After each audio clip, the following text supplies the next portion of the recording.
어떤 것은 유대 그리스도만 배웠네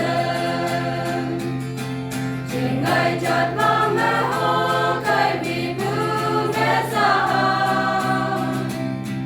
근구할 색시에 너 가득 유광양매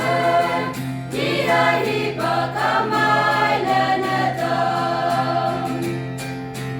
가득 유대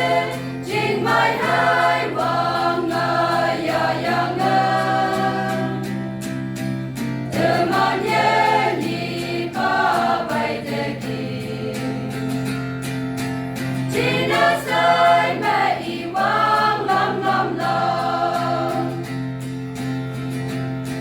Pirot ang maawang lam lam buhi pagmen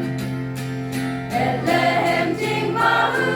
kom na Jisu abu Đâu bao nhiêu giờ hoàng đồng sana nanti bunyi yang kadung yu ayasan duanya kadung yu de jing mai hai wang ya yang teman ni ba bai de ki China sai me iwang lam lam lam Atau nyu ang balon emita kumangan Susap de kawang sin mang mahagai Iti katuk desa atai tau Nau hai nyu ya ya Wang yang beriman dayang di Kadung yude Jing mai hai wang ya yang Teman yenyi babai teki China sai mai wang lam lam lam Bethlehem chính hai nơi con duga sơn